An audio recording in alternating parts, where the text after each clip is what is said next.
Estas diapositivas, igual se las voy a subir al rato, lo que sería ahí al Classroom, para que lo vayan checando. Y bueno, básicamente lo que vamos a explicar el día de hoy sería como resumen de lo que se trató toda la unidad. Vamos a ver la parte que nos faltó, que era los espacios de trabajo. Haremos un par de simulaciones ahí en MATLAB. Y pues bueno, con esto daremos por terminado esta unidad teórica. Eh, Trataremos de abordar qué temas iremos viendo en la siguiente unidad. Y bueno, más o menos los pequeños requerimientos que necesitaré saber para ver si podemos entrar de lleno o si damos un repaso. Pero bueno, estas cuestiones ya son más que nada analíticas. Ya no utilizaremos un poco el software, pero bueno, si sí hay pequeños, pequeñas habilidades que no tengan o que no se acuerden, pues bueno, más al rato platicamos y si vale la pena. Pues un pequeño repaso, ¿no? Bueno, el contenido de la diapositiva es el siguiente. Bueno, platicamos un poco de la historia. Las disciplinas necesarias para lo que sería el tema de robótica. La definición de la robótica dependiendo ciertos criterios. ¿Qué tecnologías han surgido en base a la robótica? Los elementos que constituyen el robot. Las características en cuanto a las articulaciones, en lo que serían ejes virtuales, lo que sería un diagrama de bloques y, bueno, aspectos básicos de los robots y lo que serían componentes finales.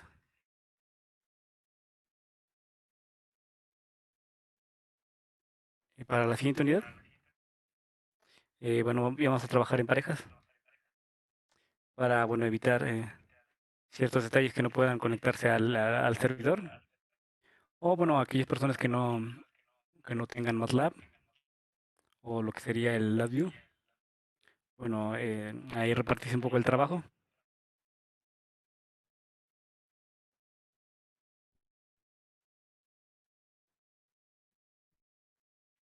Sí, Miguel tiene pequeños detalles para poder entrar, pero yo digo que es internet, pero quién sabe.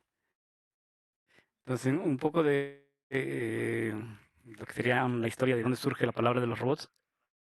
Bueno, a muchos acuñan este término a lo que fue Isaac Asimov, el cual fue el primero en proponer las famosas leyes de la robótica.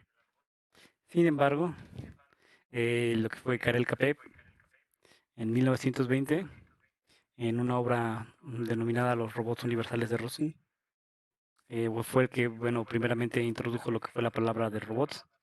Y él básicamente se enfocaba en aquel dispositivo mecánico que, bueno, realizaba un trabajo o un modo forzado que básicamente ayudaría a las tareas habituales del hombre. Y bueno, Isaac Asimov, 20 años después, también menciona el término de robots. Obviamente todo esto en forma literaria, pero enuncia las tres leyes básicas de la robótica. Tuvieron que pasar un par de décadas más para que, bueno, todo esto se hiciera realidad. Y los primeros robots que existieron a mediados de los 60, 70 fueron los manipuladores. Entonces, esas son unas configuraciones básicas. Por ejemplo, tenemos robots antropomórficos, que sería básicamente la primera figura. La segunda serían los planares.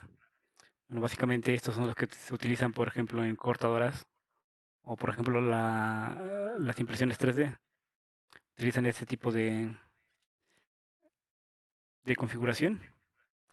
Y existen ahí infinidad de configuraciones. Más adelante vamos a ver cómo clasificarlos y una metodología en la cual trata de explicar los nombres de una forma más simple. En cuanto a las disciplinas necesarias, por ejemplo, en la parte de mecánica, utilizaremos todos los conceptos de cinemática, de dinámica, también conceptos de dinámica de sistemas, conceptos de modelado y un poco algo de control. En la parte de la eléctrica y la electrónica es básicamente la interacción de lo que sería, por ejemplo, nuestro algoritmo de control y bueno, la interfaz que tendría hacia los actuadores o hacia los sensores, ¿no? Entonces, más adelante vamos a definir cómo influyen lo que serían los grados de libertad en el funcionamiento de dicho robot. Las ciencias computacionales, bueno, es que últimamente en la parte de los efectores finales, que sería básicamente el elemento que traen los manipuladores en el último eslabón, que básicamente realiza la tarea. Algunos de estos robots ya utilizan cámaras, entonces ahí ya llevan algo de procesamiento digital de imágenes, que bueno, también más adelante vamos a ver un poco de esto. Pero bueno, esto lo vamos a ver un poco más aplicado en LabVIEW, porque si recuerdan, en MATLAB es más que nada más para diseño. Ya para implementación, el LabVIEW posee muchas herramientas que obviamente son muchas más fáciles para diseñar e implementar, por ejemplo, robots, a comparación de MATLAB. Sin embargo, MATLAB trae las herramientas necesarias que no trae LabVIEW para lo que sería diseño. Y bueno, economía, bueno, pues ya, pues ya análisis de costos y demás. En cuanto a las definiciones, mencionar básicamente dos, lo que sería la definición de la Real Academia Española y lo que sería la definición del Instituto de Robótica de América. La primera de ellas menciona que la robótica es una técnica que aplica la informática al diseño y empleo de aparatos en sustitución de personas para realizar operaciones o trabajos que por lo general estos trabajos pueden ser de riesgo para lo que serían las personas. Y en la definición del Instituto de Robótica de América menciona que son manipuladores multifuncionales, reprogramables, diseñados para mover materiales, partes, herramientas o cualquier dispositivo a través de movimientos variables programados para desempeñar una amplia variedad de tareas. Entonces, si algo vale la pena recalcar, es esta parte,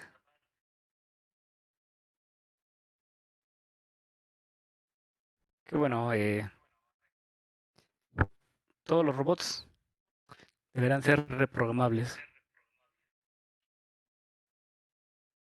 Y bueno, con esto podemos decir que todos estos dispositivos poseen un algoritmo embebido en algún dispositivo, ya sean microcontroladores, computadoras embebidas, microprocesadores, FPGAs y demás. Entonces, la parte de programación es una parte fundamental para ya el desarrollo de algoritmos de control de robots.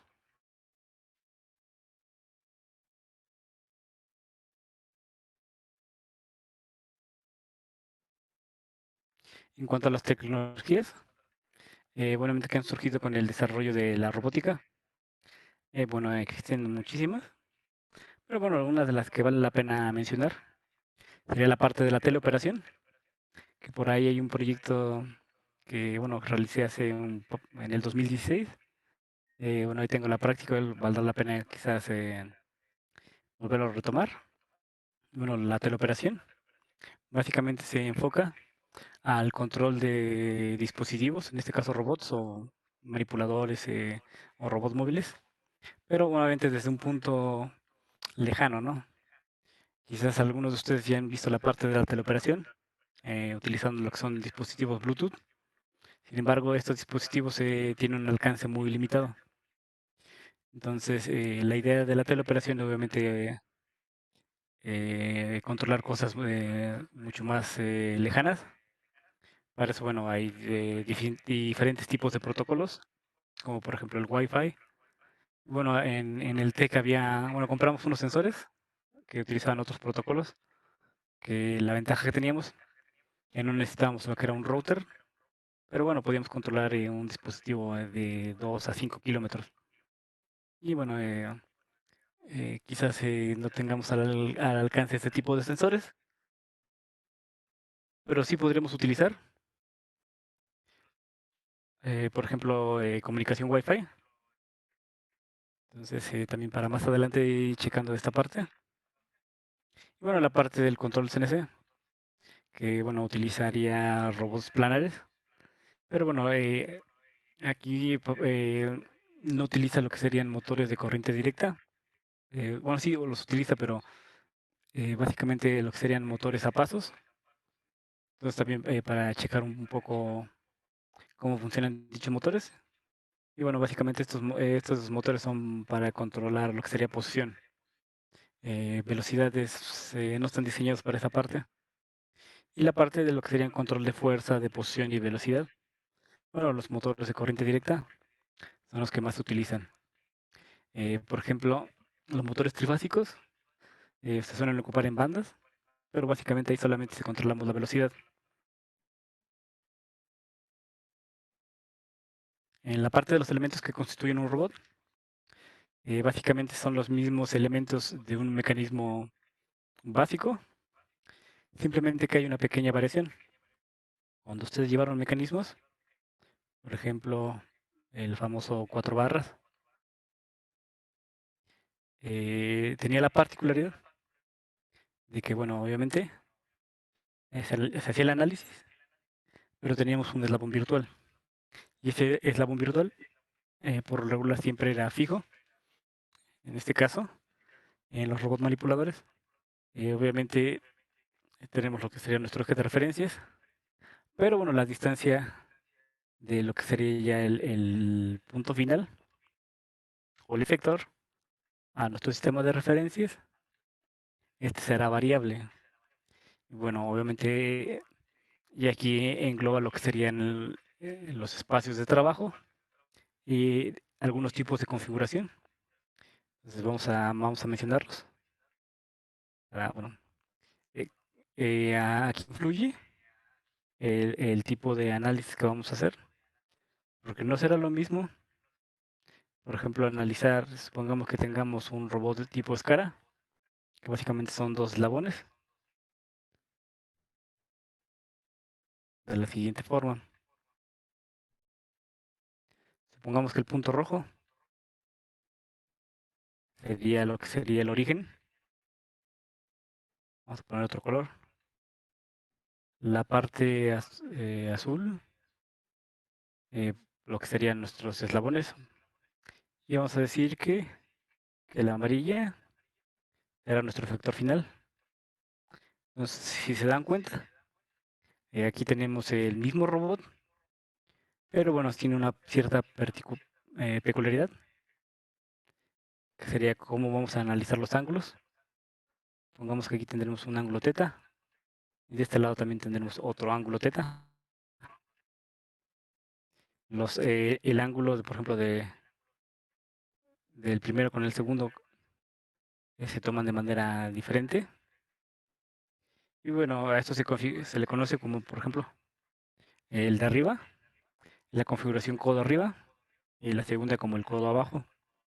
Entonces, conforme vayamos utilizando más elementos redundantes, eh, tendremos diferentes configuraciones. Aunque sea el mismo robot, tendremos diferentes representaciones. Y bueno, cada una de esas representaciones hay que tener cuidado de no equivocarnos y usar una equivocada. Entonces, pero bueno, ya básicamente conforme vayamos analizando distintos tipos de robots, les iré dando, por ejemplo, estas pequeñas peculiaridades para que al momento de hacer ya el análisis tanto matemático como en simulación, bueno, no cometan estos errores. Ahora, otro aspecto fundamental es que, por ejemplo, eh, conforme ustedes han ido avanzando en las materias de su carrera, existen dos criterios en la parte de mecánica, lo que sería la mecánica lagrangiana y lo que sería la mecánica newtoniana. Después sí entra, por ejemplo, la mecánica hamiltoniana y demás. Pero bueno, partiendo que solamente conocemos dos, lo que sería la mecánica lagrangiana y la mecánica hamiltoniana, no, perdón, la lagrangiana y la newtoniana. La principal diferencia entre una y otra sería que cuando utilicemos un enfoque de mecánica lagrangiana, nosotros trabajaremos en lo que serían energías, y cuando trabajemos sobre mecánica newtoniana, trabajaremos sobre fuerzas. Supongamos un pequeño ejemplo. Es, trataremos de, por ejemplo, nosotros definir, partiendo de un punto, por ejemplo, del TEC de Italaquia, qué localidad queda más cerca. Supongamos que comparamos lo que sería Titalaquia, o por ejemplo Tula. Si nosotros utilizamos lo que sería, por ejemplo, el mecánica newtoniana, pues básicamente nos podemos utilizar lo que sería tiempos o distancias, ¿no? Y bueno, ahí nosotros podemos determinar cuál sería la localidad más cercana. Creo que es lo más obvio, por lo que sería, ustedes lo han visto en muchas materias. Pero bueno, en la robótica se suele utilizar más que nada criterios lagrangianos, que involucran, por ejemplo, ya serían energías y trabajo. Supongamos que el mismo problema de determinar cuál sería la localidad más cercana, no voy a utilizar tiempos ni distancias. Una forma sería evaluar la energía. ¿Cómo podemos evaluar la energía ahí? Supongamos que ahora voy a medir, por ejemplo, qué porcentaje de gasolina me consumo, de desplazarme del TEC de Titalaquia al centro de Titalaquia, y lo mismo del centro de, no, perdón, del tecnológico a Tula. Bueno, ahí también podría terminar sin utilizar lo que sería distancias ni tiempos. Por ejemplo, cuál sería la localidad más cercana. Básicamente obtendría los mismos resultados, pero obviamente estoy utilizando criterios diferentes. Esto lo vamos a ver más a detalle cuando llevemos lo que sería la parte de la dinámica. Lo primero que vamos a analizar, la siguiente unidad, serían las componentes cinemáticas, posiciones, velocidades y aceleraciones. En este caso vamos a incluir los términos términos directos y términos inversos. Más adelante vamos a ver qué significa cada uno de ellos. Después pasaríamos a la parte de la dinámica y después pasaríamos a la parte del control. Y aquí hay que definir que bueno, todo lo que desarrollemos y veamos solamente será aplicable a cierto tipo de robots. Tengo planeado al menos analizar 3 tipos de robots, ya sean los manipuladores, un poco de robots móviles y un poco de algunos manipuladores llamados sobreactuados, que también se suelen utilizar. Son un poco diferentes a los manipuladores simples, pero como les menciono, más adelante vamos a ver todo esto. Bueno, en las características y de las articulaciones del robot, básicamente se refiere al tipo de junta que se utilizarán como conexión entre cada uno de los eslabones. Bueno, y bueno, si recordando un poco la parte de mecanismos, bueno, básicamente los podemos definir en lo que serían articulaciones rotacionales y traslacionales. La parte de la rotación, utilizaremos lo que serían ángulos, y vendrá dado por la letra, bueno, por el parámetro teta. Y la parte de los que serían desplazamientos o eh, articulaciones traslacionales, mediante la letra D. Entonces aquí como ejemplo, por ejemplo, el robot antropomórfico, por si se dan cuenta, básicamente son puras rotaciones. Y en esta parte del robot planar, básicamente solamente son puros desplazamientos. Bueno, aquí ya vienen otros tipos de articulaciones, pero bueno, la única que sería interesante analizar sería la parte esférica, que por lo regular es el elemento final de los robots. Es donde básicamente ahí estaría la herramienta, ya sea un cortador o unas pinzas, etcétera. Entonces, este tipo de articulación por sí misma ya incluye 3 grados de libertad. Más adelante vamos a ver qué son los grados de libertad. Bueno, supongamos que aquí básicamente tengo 3 variables en la parte antropomórfica. Entonces yo tendría 3 grados de libertad de este básico de este robot. Pero sin embargo, si yo utilizo, por ejemplo, una junta esférica para la parte del efector final, esto me implicará que, bueno, ya estaré analizando un robot ya de 6 grados de libertad. Entonces ya la complejidad del robot es un poco compleja. Entonces, bueno, para eso vamos a utilizar criterios en donde vamos a hacer un desacople y primeramente analizaremos el puro robot sin la articulación esférica.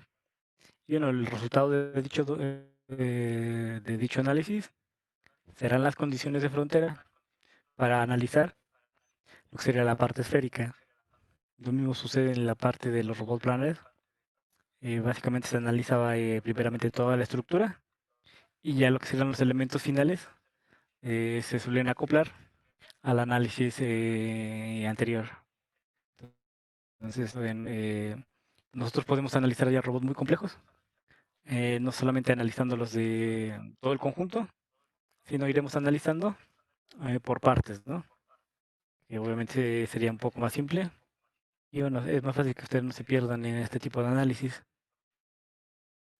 En cuanto a los aspectos a considerar sobre el movimiento de los robots, tendremos lo que son los grados de libertad, el número mínimo de grados de libertad, lo que sería el efector final y obviamente lo que sería el espacio de trabajo.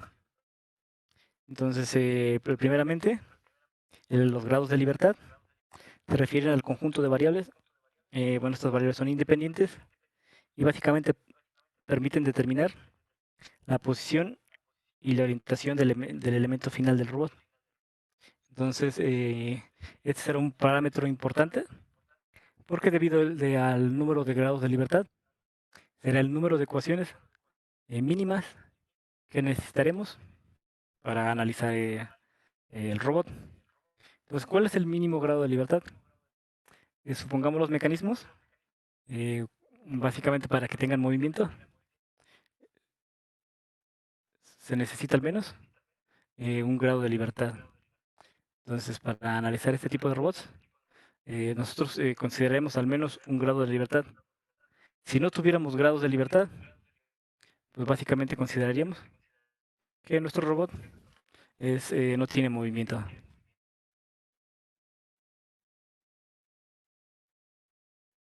Ok. El efector final, pues, como les mencioné, va a ser la herramienta o el punto de control o el punto matemático a analizar de nuestro robot.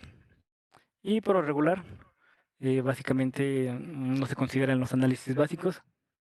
Como les mencioné, ya primero se analiza lo que sería la estructura básica del robot y después ya se analizaría lo que sería el efector final o la junta que tuviera en esta parte. Y la parte del espacio de trabajo, bueno, básicamente sería el volumen total, que buenamente cubre lo que sería el efector final, cuando efectúa cualquiera de sus movimientos posibles. Entonces, dentro del espacio de trabajo van a existir al menos dos. Bueno, y para eso vamos a hacer una pequeña práctica. Este tipo de espacios de trabajo se suele dividir en dos partes, lo que serían espacios de trabajo alcanzable y los espacios de trabajo diestro. El primero de ellos se trata de un conjunto de puntos que básicamente es capaz de alcanzar nuestro robot. Y el espacio de trabajo diestro son todos los puntos que es capaz de alcanzar nuestro robot con una orientación arbitraria. Entonces, para esto vamos a hacer una pequeña simulación. Entonces, aquí en la parte del chat les voy a compartir un link de un programa que hice ya hace muchos años para el TEC de Talaquia, para que lo traten de descargar. Y bueno, básicamente este código lo peguen en MATLAB. Les pegué aquí la parte de la liga. Entonces, vamos a ver cómo lo tienen que descargar ustedes. Entonces, me desconecto un poco y trato de compartir lo que sería la ventana del link para que les indique qué tienen que hacer.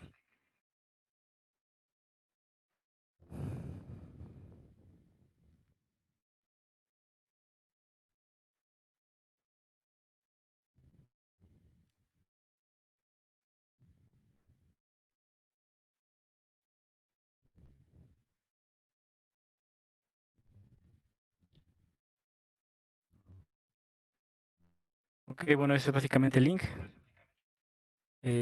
Bueno, hay algunos archivos que son privados.